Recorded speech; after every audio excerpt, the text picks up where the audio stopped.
Excellency,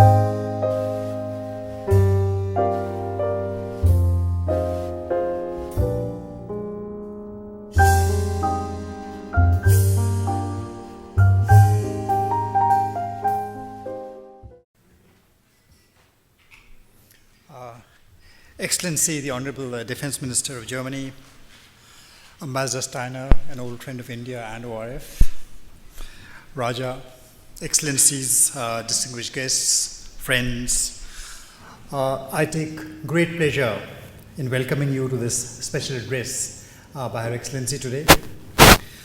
Having you being here marks, I think, a milestone in the Observer Research Foundation's evolving relationship with Germany and institutions in Germany. But before I talk about this relationship, just a word about the Observer Research Foundation, who we are. We are a private think tank, and in many ways, I would say that the ORF-German relationship reflects the very nature of ORF as an institution. It is like its fingerprint, what our DNA is as an organization. We are not an advocacy organization. We do not believe that we are an advocacy organization. We are not wedded to any ideology. We rather prefer to work with ideas and retain the ability to get the most diverse set of actors, the most diverse set of professionals, policymakers, politicians around one common table in an attempt to create the proper discursive space required by as fractious a democracy as India is. So dialogue is very essential to the kind of work we do.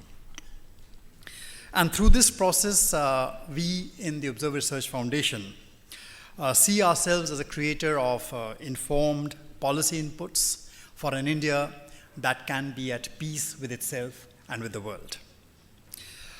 It's really a platform for breaking down gridlocks, a platform for creating concord, and act as an interpreter of India to the outside world. So that is what the Observer Research Foundation really does.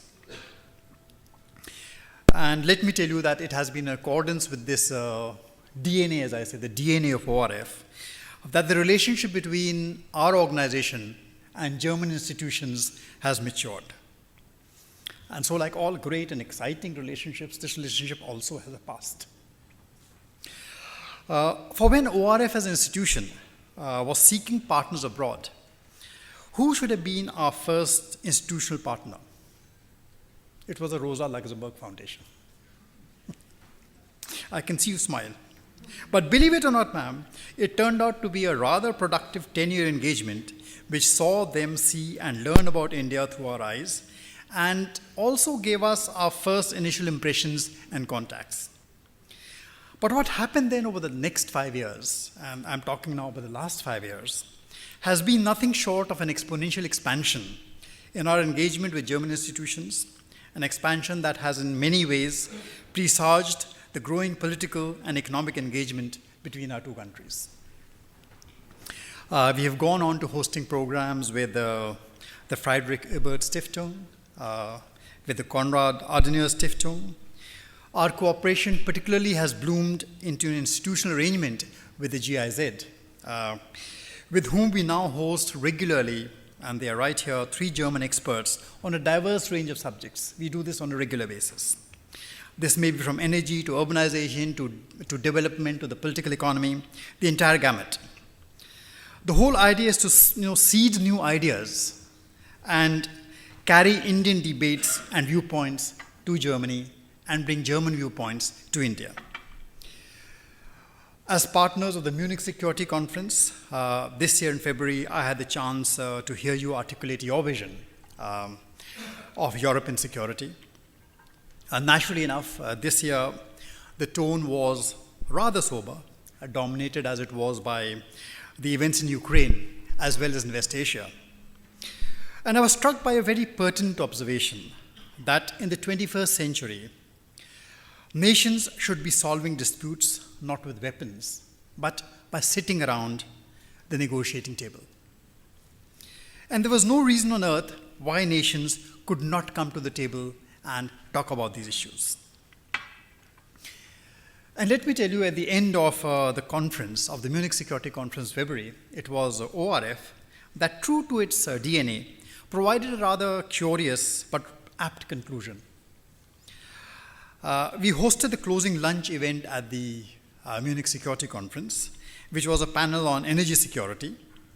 And who did we manage to bring to the table as panelists? Well, there was Arnold Schwarzenegger from the US talking on energy. And then we had experts from Russia, Iran, and India, and got them together to talk about global issues on energy security and climate change. So as I close my welcome remarks, Madam, let me tell you that our partnership with the Munich Security Forum sister organization, the Zeitstiftung Ebelin and Gerd Bucerius, has been the richest and perhaps the most symbolic of the direction, I would say, in which the Indo-German partnership should really be progressing. And that is all about investing in our youth, investing in our future.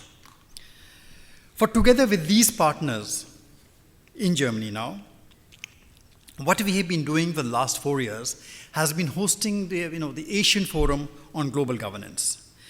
This is the Indian chapter of the Bucerius Summer School, which brings together diverse young leaders from business, politics, government, civil society, across the world, across the North and the South. It mixes the developed world and the developing. It brings people across ideologies, across religions, across gender. And this partnership every year sees a group of fresh 50 under 35 young leaders debate the governance of the world in India, and in turn expose themselves to points of view which are different from the transatlantic discourse. So, Madam Defense Minister, it is very, very fortunate indeed that you have today found the time to be here with us, and we hope your visit to India marks the beginning of a new phase in our bilateral relationship. I'm sure you'll be telling us more about it in your speech. I would particularly like to thank you for taking time out in your very, very busy schedule to spend this afternoon with us and spend an hour with this distinguished gathering. Ladies and gentlemen, namaste. I am delighted to be your guest here in New Delhi. It's an honor to be here and to get a first impression on India's fascinating diversity. We spent here 2 days now, and I'm going to be next day in India too. As you know, we Germans have since long been attracted by your country, a country of, if you look at it geographically, snow-covered mountain peaks, tropical rainforests, 17 languages, almost 22,000 different dialects, and a population of more than 1.3 billion people. The enthusiasm for the so-called land of fascination and sensations, as the German philosopher Hegel put it, is a long-standing cultural tradition in Germany. You might be interested in knowing that the peacock, your national bird, was already known to be the favorite animal of Ludwig II, the Bavarian so-called fairy tale king, the builder of the new Schwanstein castle. And the Prussian kings introduced the peacock as an exotic animal to one of their retreats. Still today, we have the so-called Pfaueninsel, the Peacock Island, at the gates of Berlin. They are bringing us in touch with incredible and vibrant India even today. And there's another animal from India, if I may say so, that did not fail to make an impression in Germany most recently. It's the lion. The lion dominated this year's Hanover Fair as the logo of the Make in India campaign. It was presented by your Prime Minister Modi as the symbol of New India, and therefore this old heraldic animal with its new cloak of cogwheels and binary codes stand for India's awakening, India's growth, India's prospect for the future. With India being our official partner this year at the Hanover Fair, Prime Minister Modi made the case for international enterprises to set up shop in India, and for closer collaboration with the German economy, from formation to infrastructure, from renewable energy to clean water prospects. A lot of topics having been moved and will be moved in the future between our two countries and two economies. Our focus today is not only on economic collaboration, but it's on security policy. As you all know, the uncertainty in the international system today is greater than it has been for long. Both Europe and India need to react to this uncertainty. We are both facing major challenges. There are some keywords you all know. Keywords issues at hand are hybrid warfare, as we see it partly in the eastern Ukraine, transnational terrorism, multinational jihadism, as we see it with Daesh, ISIS, cyber attacks, and the list could certainly be extended, as you all know. These are the topics, of course, which do not only concern a nation, but that are topics of global concern.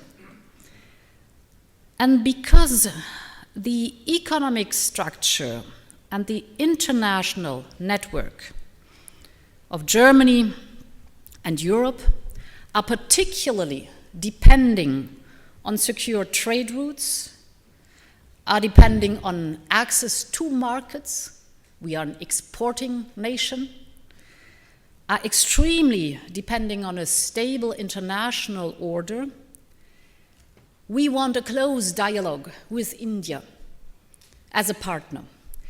The two of us, we are open societies, and open societies are dependent on not having national restrictions, on not being intimidated by terroristic attacks, for example. Open societies are the ones who are being hurt the most when terrorists reach their goals to close up, to limit pluralism, to limit assets and values of democracy like free press, free speech, diversity, pluralism. And of course, we are dependent on trade routes, access to trade routes, global trade routes. For example, the Indian Ocean between the Suez Canal, the Persian Gulf, the Strait of Malacca is one of the key highways of globalization. The maritime trade routes are not only used for trade with TV sets, oil or gas, but we all know in this room that they are as well used for trafficking in humans and drugs and terrorist know-how. And this highlights both sides of the global networking like under magnifying glass. In short, the Indian Ocean is becoming more and more crucial for our security policy. And this remains true if I speak as a European speaker, even though crises and conflicts in Europe's immediate neighborhood, if you look at Russia, if you look at the Mediterranean Sea, if you look, for example, at ISIS in Iraq and Syria, in our immediate neighborhood, we have a lot of conflicts that require much attention and energy, but still the focus is on regions like yours with the Indian Sea, as I just painted the picture. Ladies and gentlemen, I would like to outline to you the principles of German security policy. Our security policy has always to be seen and understood as embedded in a specifically European context. Here are our principles. First of all, the German president said in 2014 that, I may quote, "We now have the best Germany we have ever had, free and peaceful, prosperous and open." End of quote. Ladies and gentlemen, freedom, peace, prosperity, and open society are not only for granted, are not only a nice to have. it's also an obligation for us, if we live in such a society, to take over responsibility. Not only because Germany's level of globalization is above average, and not only because its prosperity is founded on stability and free trade. We also have a very particular history leading to a particular responsibility. In 2015, we commemorate the 70th anniversary of the end of World War II. And we have not forgotten where we did come from. We have not forgotten what kind of horror we brought over the world through World War II. And thus we have not forgotten that now we celebrate the 70th anniversary of the victory of humanity, of law, and of freedom. Actually, a victory for which also millions of Indians fought and brought sacrifices in the largest volunteer army in the world history. We have not forgotten this, and therefore, this is the folder behind us with which we act and with which we take over responsibility, knowing that we have a particular history. This history reminds us to stand up for peace, to stand up for freedom, to stand up for human rights with all our might. You may turn it the other way around, and that's what I said at the Munich Security Conference. Indifference, when universal values are violated, is not an option for Germany. On the contrary, combining interests and fundamental values, the commitment to an open, to a peaceful world order, is a major concern of German security policy. And this also is the cornerstone of Indian policy, security policy as well. You are contributing to peacekeeping operations in the United Nations like almost no other nation in the world. You have a long tradition of peacekeeping, so you exactly know what the impulse is that is driving Germany towards this attitude. Second point, as crises are complex, there's never one simple solution. There are different tools we can handle: political negotiations, economic development, or economic sanctions, as the European Union is exerting right now. And sometimes military means have to be applied. But we are convinced that a certain military strength has to be established, yes, not to be vulnerable. But we are fully aware that military means by themselves can never, ever provide a sustainable, peaceful solution. The military has to be embedded in a political and economic framework. And crises and conflicts can only be solved with a so-called comprehensive approach. It's the networking of all governmental resources and instruments that are needed. And this is the actual debate we have at the moment, being, if you look at the actual conflict between Russia and the Ukraine. That's why we insist on finding a solution for the conflict where both sides have their arguments, not by going through a hybrid warfare situation in the eastern Ukraine, but by negotiation at the diplomatic table where you sit down and exchange arguments. That's why we insist on pursuing the Minsk agreement, which is a diplomatic way and path towards a solution where both sides can live with. Third principle, Germany's security policy is embedded in alliances and partnerships. A country that, until its moral and political collapse 70 years ago, believed to be superior to all other peoples, cannot act otherwise. That's why we are highly committed to the European Union, to NATO, and to the United Nations, we have learned that our security concerns are identical with our partners' security concerns. And therefore, the stronger the alliances are, the stronger we are. That's why we have heavily invested in strengthening both the European Union, NATO, and as far as I understand, although we have a lot in common between Germany and India, as I will point out during this speech, this might be something which is different, where the two countries did come from. India comes from strategic autonomy, as far as I understand. And as far as I've learned in those days now, India sees more and more the necessity of strategic partnerships too. I would be very much interested to hear your standpoint, your views on this approach towards partnerships and alliances. Ladies and gentlemen, as I put it, India and Germany share fundamental values and interests. India is the world's largest democracy. What an asset. You have 819 million voters that voted in the 2014 parliamentary elections. It was the largest election ever held in the world.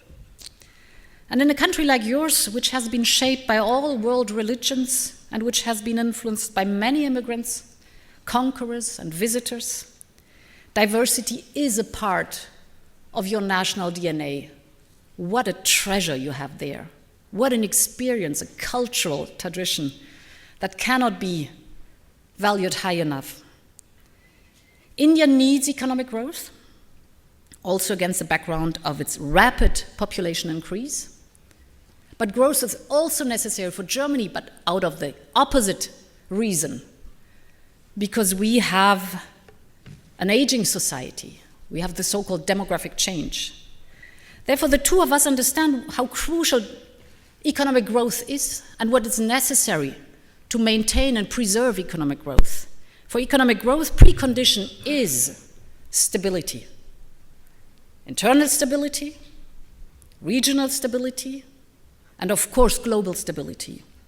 These are the common grounds apart from the democracy, the diversity, sharing the same values. These are the common grounds we are working on, and therefore Europe, Germany, and India are acting as one on this matter. I may give you some examples. We're fighting piracy, be it at the Horn of Africa or in the Strait of Malacca. We fight together in peace and stability in the United Nations, be it in South Sudan or be it in Lebanon. We are fighting transnational terrorism. Name it ISIS, Al-Qaeda, Boko Haram, or other places in the world where transnational terrorism is acting. We share the interest for a stable Afghanistan. You know, the symbolic power of the parliament building constructed as a gift to the Afghan people by India is beyond compare. Germany has more than 15 years of engagement in Afghanistan. We share that experience.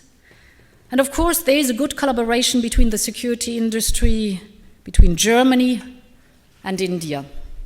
As you can see, Europe, Germany, and India are first choice partners. We share the same risks, and we take on responsibility. And therefore, there are many, many good reasons, apart from those I just named, to work together in the future. I think our cooperation has even greater potential, and I would like to draw a few pictures where we could get engaged closer and more intensively in the future. There is intensive work in Germany right now on a new white paper. We had the last white paper in 2006. The next one, our strategic document concerning not only the army, but also security policy in Germany, will be fulfilled in 2016, so 10 years later. And we are very eager in this white paper to collect the views of our partners, specifically of our strategic partner, India.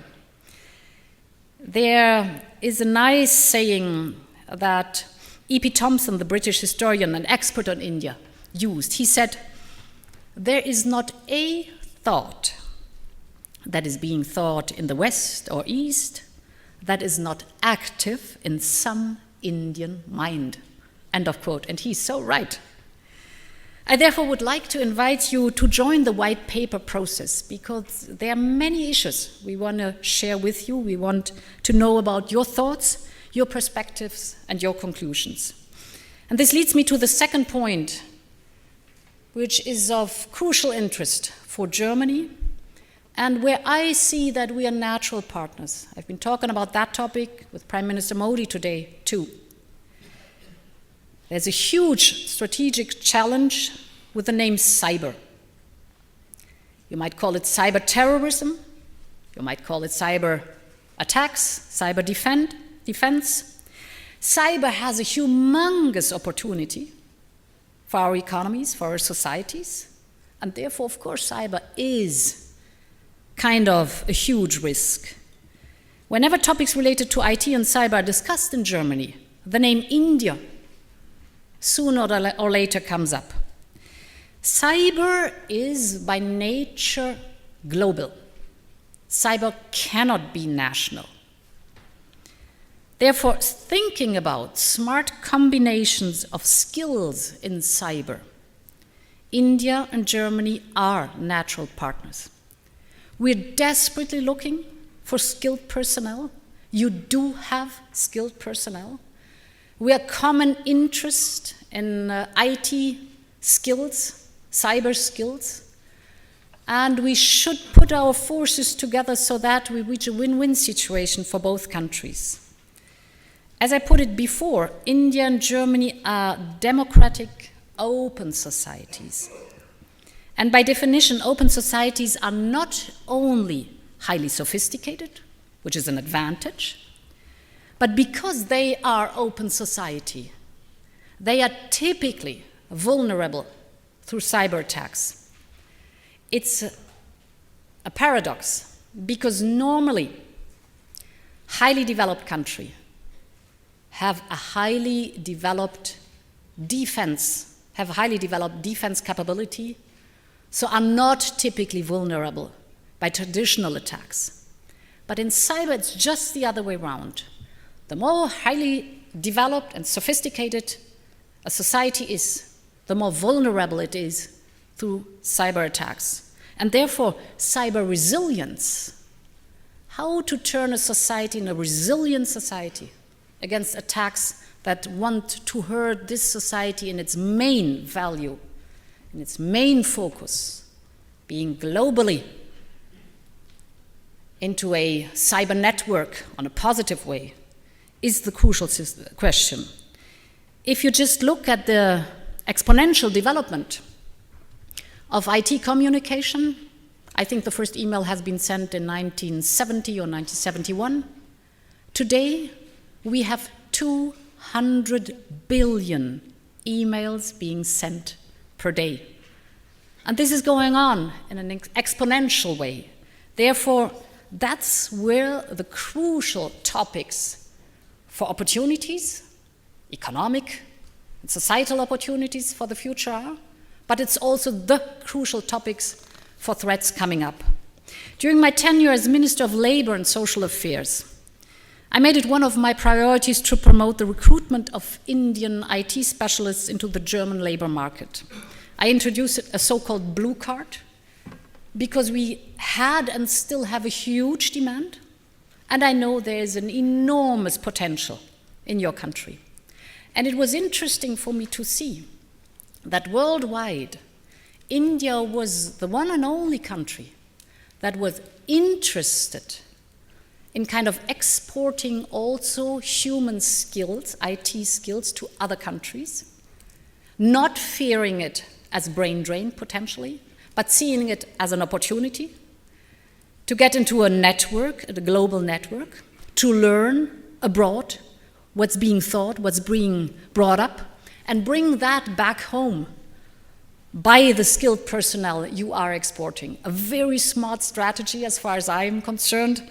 And therefore, we were and are convinced that as we need the brightest and the best, we should collaborate way closer than we did up to now. There's a lot of potential between the two countries of ours. Your country is rightly considered as a giant in this critical issue for the future. I may just give you some hints if I was just talking about the potential IT communication has and cyber potential that is offered for the economy and the society. But as I said, it's also one of the huge risks we're facing. The question is what we're making out of it. According to the reports by Computer Emergency Response Team India, the number of identified cyber attacks against India is now 5 times that of 4 years ago. In 2013, cyber attacks caused a loss of approximately $4 billion to the Indian economy. If I may tell you from the German perspective, 1 million computers in Germany are supposed to be a part of a botnet unwillingly, so they can use unknowingly those personal computers or computers being in companies to launch a cyber attack in a botnet we all were not able to identify so far. Therefore, it is critical to have trained personnel not only in the defense ministry, not only in the armies, but also in the economy. And at the moment being, Germany, the NATO, the European Union is already working in cyber defense by close cooperation between IT specialists within the army and IT specialists within the companies on a business-based, in the business sector, on the company-based level, knowing that an attack will not typically be an attack towards the army, but it will be an attack, for example, towards the energy sector, or will be an attack towards the transportation sector, the health sector, just to name some, to hurt a country or to hurt a society. Ladies and gentlemen, I see a huge and various opportunities for close cooperations between our two countries in those fields. Integrated industries join the network, that was the motto of this year's Hanover Fair. Economic development requires regional and global security, as I said. Both are closely connected in our globalized world. The 4 lions of Ashoka, representing the national emblem of India, are standing back to back. They're looking all 4 directions with vigilance, with valor, and with confidence. Well, let us do the same. Let us stand together, shoulder by shoulder, to foster economic growth, to foster prosperity, and therefore stability and security. Europe and Germany need India. We need you with your young and dynamic population, with a population that embraces technology and modern life. We need you as a strong partner. I think together we will be able to make this world a safer and a hopefully better place. Early in the morning today, I was at the place where Gandhi has been shot. And this recalled, for me, the visitor from Europe, your long-standing tradition in fighting for peace, fighting for freedom, fighting for stability. And therefore, at the very end, I just want to say what I said at the very beginning. I think we are natural partners. Thank you so much.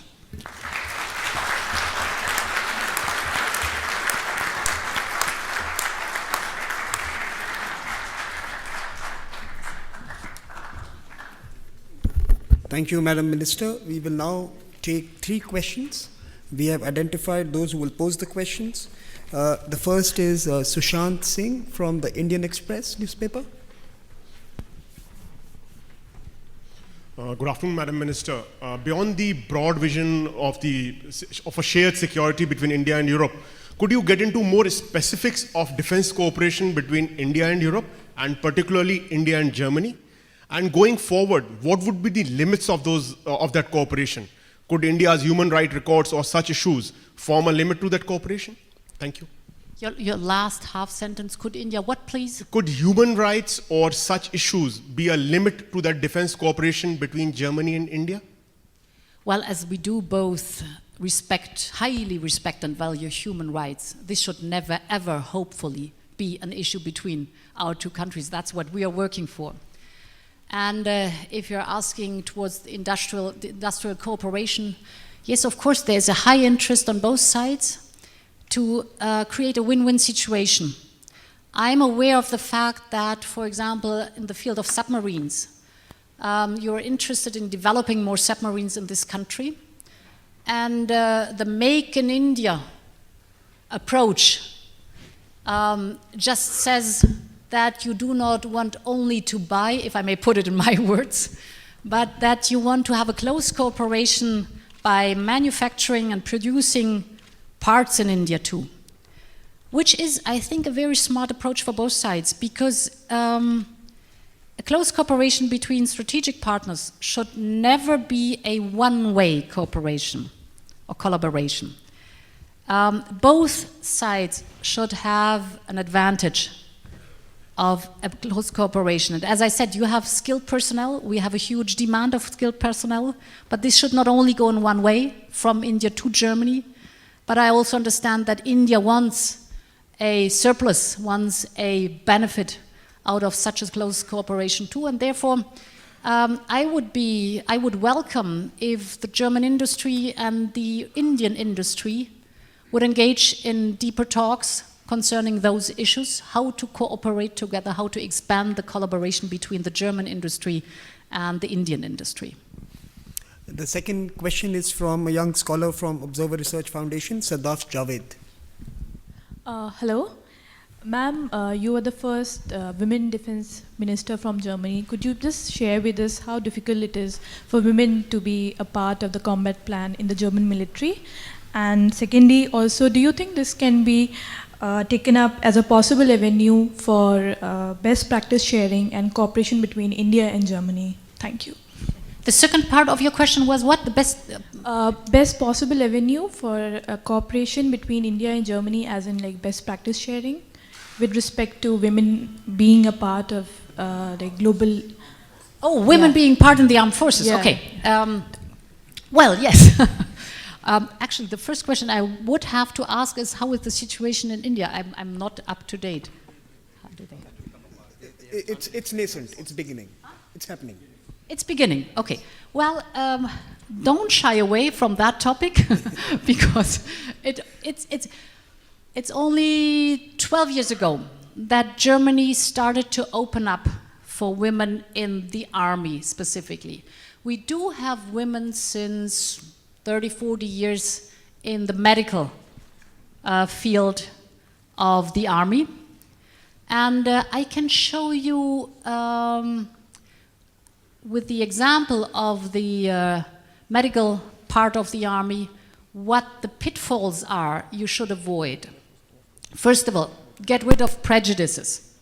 Get rid of the prejudices that a woman is not able to do something which a man can do, apart from extreme, I talk about extreme physical work.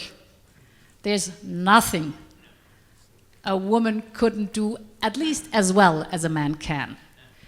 Modern armies are no more depending on extreme physical work. This was medieval. Those probably are armies that are not highly developed, but modern armies, the conflicts of the future will certainly not be led by muscles, but be led by your brain. So, therefore, it's smart to get women involved in whatever field it is, also security policy. Second part, if I say get rid of the prejudices, we have been, if you open up whatever field it is, whether it's the army or it's parts of the business sector, for women, you have immediately an enormous push forward because women are not better than men, but they have a different view on the world. So they share different observations with men what opportunities are concerned. They take or they see different opportunities in the business sector, for example, and they see different risks than men.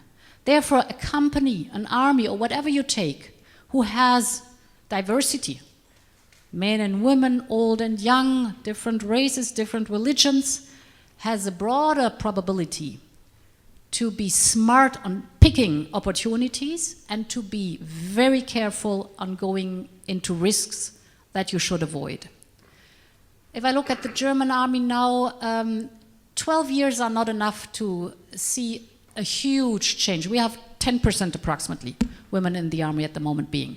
But if you look at the medical part, 30 years ago, as I said, the medical part of the army was opened to, the access was given to women. And if I look today at the question, women in leading position, I'm not satisfied at all. 30 years, I know what that means. It's my generation. We could have had way more women in leading positions in the medical field in the army if we would have done perfectly. What are the pitfalls?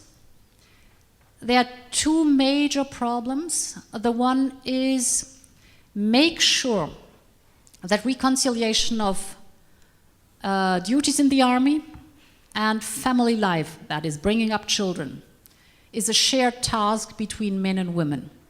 Fathers and mothers, children need fathers and mothers, and both need to allocate time to their jobs and to care for the children. If you manage that as a society, you will have a way better balance between men and women what sharing of leading position is concerned. But there's a second pitfall which is harder to tackle.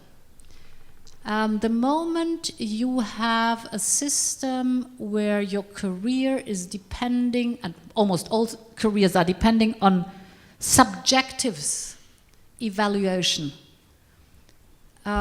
you have typically in the changing time where women have access to an organization, for example, the army, of course a group of male leaders who have to evaluate how the performance of a young man and a young woman in the army or in the medical field or in the business sector is.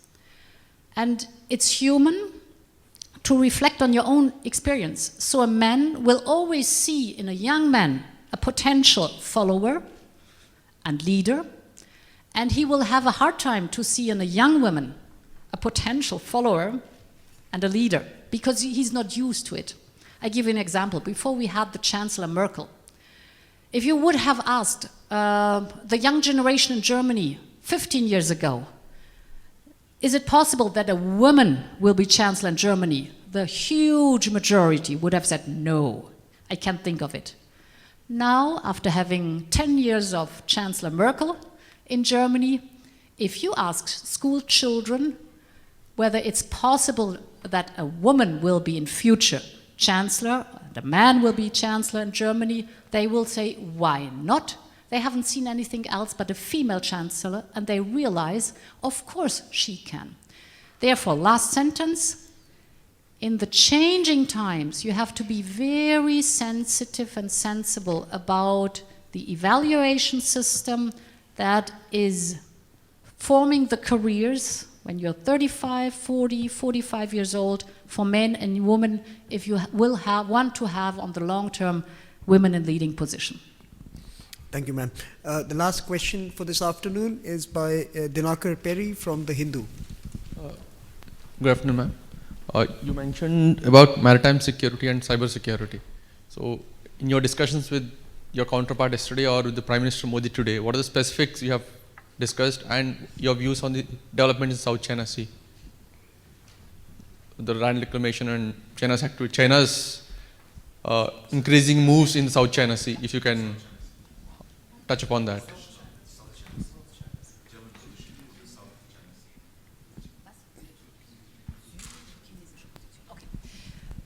Well, yes, if we look at if I may put it, the Indian Ocean and the South Chinese Sea, if you look at the map and you take the whole of the Indian Ocean, just look at the figures. 40% of the world's population lives in that region. Approximately 50% of the international trade is going through that region. So there is a humongous interest of all nations worldwide who are dependent on economic interaction and trade to have an open sea. And therefore, we have to be very sensitive and sensible too about any attempts to dominate or close trade routes.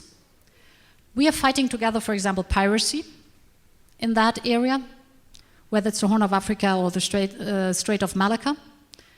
And therefore, the majority of nations is highly interested in keeping this region open, giving access to anybody, whoever it is, to freely move and go by navy or by the shipment of goods in this area. And of course, this is an interest of Germany too.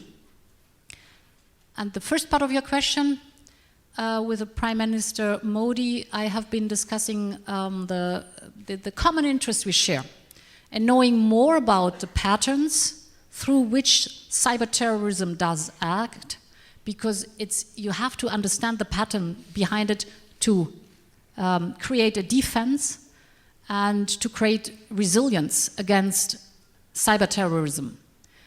And therefore we discussed that I asked the Prime Minister, I invited specialists from India to join us when we will have in the summer a huge international conference on cyber, knowing that you have highly respected conferences on cyber too. We will have an international conference on cyber because we are, as I said, writing the white paper in Germany. And one of the main focuses will be cyber, of course, and therefore we want to share with you your experiences, we want to share knowledge, we want to share strategies for the future, how to act in the cyber dimension. This is the security dimension I was talking about, but of course there's a huge interest, of course, to cooperate closer for economic reasons in the cyber dimension too. Thank you, ma'am. With this, let me invite Dr. Raja Mohan, Head of Strategic Studies at the Observer Research Foundation, to deliver the closing remarks. And I think Madam Minister posed a question to you. Thank you. Director Sanjay Joshi, Ambassador Steiner, Madam Minister, thank you very much for being with us here. As most of my friends here in the audience would agree, I think your very presence here today, I think, is of great significance. Because I think we've dealt with Germany since India became independent in a variety of ways. We had any number of visitors, the chancellors, ministers for development, ministers for commerce, ministers for foreign affairs.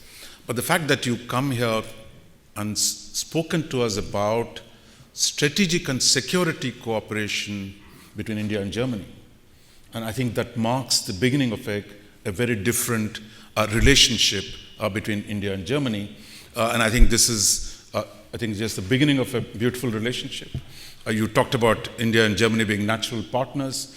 My sense is, I think you'll find a very, very strong resonance in India to the idea that India and Germany are natural partners and are going to be strong partners. Our own experience with Germany, with German foundations, the German institutions in the last few years, as Mr. Joshi said, has flowered, and we hope to see the same happen between India and Germany. Let me just say three broad thoughts I think that you brought forth and conclude this. I think the first thing you said was the atmosphere of uncertainty that exists today in Europe, in Asia, because many structural changes that are beginning to unfold.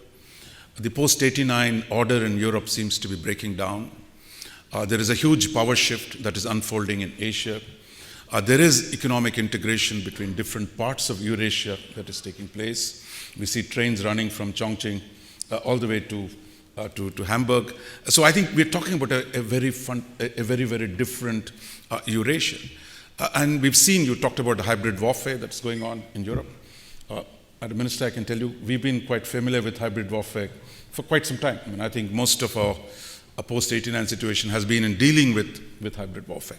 But I think the darker elements that you pointed to the world, I think there is also a bright side to the situation in Eurasia.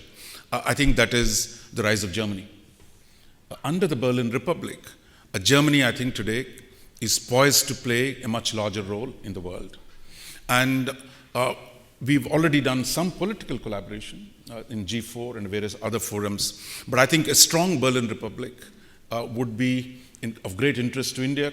And I think many in India would strongly support a bigger role, a larger role for Germany in international affairs, including in security affairs. While there are new tensions between East and West in Europe today, I think a stronger Germany, Germany at the heart of Europe, can play a decisive role in mitigating some of these new tensions that are coming and produce a much more peaceful and stable Eurasia. So we welcome that role and we look forward to working with you. The second point, I would say that India has never been, India was from the beginning, from 1947, was opposed to treating Germany like an enemy state. In fact, Jawaharlal Nehru was one of the first world leaders who insisted that Germany must be dealt with as a normal state. And I think India needs, and I think we still remember that. And I think, therefore, we have no hesitations in supporting a stronger role for Germany. But you also asked a question, as Samir reminded me, that the question is, you come from the framework of alliances, and we come from a framework of non-alignment. So are we really destined to be natural partners, or do where we come from takes us in different directions? My own view as a realist is, it's not the mantra that matters, it is the circumstance. It is the task at hand that's important. Because alliances as well as non-alignment is about means, it is not about ends. The question really is, if there are specific challenges in the world today, then I think we're talking about Germany as a major power in the international system and India as an emerging power in the international system. We'll have to do our bit in shaping the international order. You talked about strategic autonomy for India. I think the fact is that today, India is a very different animal today than it was. You talked about Germany as an exporting nation. Today, 50% of India's GDP today is linked to imports and exports. That is, India has never been as interdependent with the world the way it is today. Out of $2 trillion of GDP today, if you include the services and goods exports of India, is close to $1 trillion. So we're talking about a very different India that will have to protect its interests, not merely by talking about strategic autonomy, but of winning strategic influence over the circumstances, or the nature of the international order, and of international rules, of setting, participating in the construction and the maintenance of a liberal international order. So therefore, I think the tasks before India are very different, and you rightly pointed out, India is now talking about partnerships with a large number of countries, which are powers that are bigger than us, are stronger than us. But India has always also provided security to weaker states in the region. We have long-standing security relationships with our smaller neighbors in the subcontinent. And today, India openly talks about being a security provider in the Indian Ocean and beyond. So I think we are today, wherever we have come from, today I think our position as the middle powers in the international system, our common interest in securing a more liberal international economic order, our interest in promoting a peace in Eurasia, I think all that makes us, as you rightly said, natural partners. The third point I would like to take is that the issues that you mentioned are the sea lines of communication.